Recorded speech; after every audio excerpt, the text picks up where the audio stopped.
Welcome to the Indian Culture and Heritage lesson on Indian culture.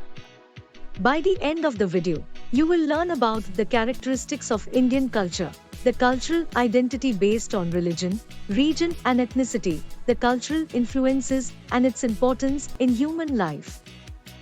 Picture this, India's map stretching out with countless colors, languages and traditions.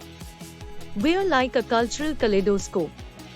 People across our country speak different languages, follow various religions, and cherish unique rituals. Just like how natives from Kerala cook with coconut oil while Uttar Pradesh natives use mustard oil. And it's all because of the climate and geography that shape our habits. Also, those vibrant Bhangra dances in Punjab, joyful Pongal in Tamil Nadu, and spirited Bihu in Assam, they all celebrate different harvests but bring us together in happiness. Now, let's take a trip back in time. The Harappan civilization, over 4,500 years ago, had towns with organized streets and drainage systems. Some things never change. Our culture's like a chameleon, it adapts and evolves yet keeps its core alive. Just like how we've embraced new styles of buildings while still valuing the old. India's like a masala mix, with each region adding its unique flavor. From the chiknkari work in Lucknow to the fulkari embroidery in Punjab, our regions have developed their distinct cultures.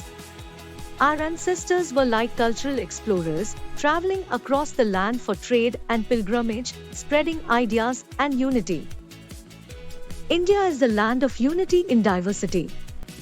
We've got Hindus, Muslims, Christians, Sikhs, Buddhists, Jains, Parsis, and Jews all coexisting peacefully. Our constitution celebrates this harmony by letting everyone practice their faith freely. That's like a big hug of cultural respect. We're not just a nation, we're global citizens too. India campaigns peace, opposes racism, and stands against colonialism. Now, ever heard of the non-aligned movement? That's our contribution to a world free from power struggles. We're all about lending a helping hand to other countries in need, spreading love, and sharing the goodness.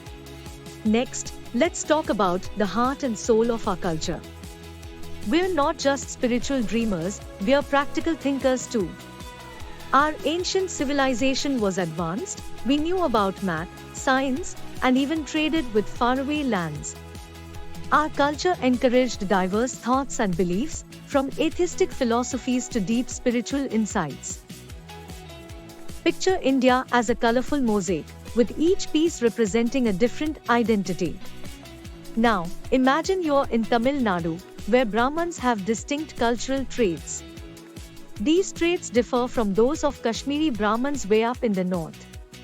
It's like enjoying different flavors of ice cream in different parts of the country. Religions might have their own sacred texts, like the Vedas and Shastras for Hindus, the Quran and Hadith for Muslims, and the Bible for Christians. They all share common rituals and lifestyles, like sharing stories, prayers, and values. Now, let's venture into the tribal lands of Nagaland, where more than a dozen tribes thrive with their distinctive clothing, languages, and beliefs. And let's not forget about the Chhattisgarh's Bastar district, a vibrant tapestry of different ethnic groups. Moving on, we have the cultural influences that shape our world today.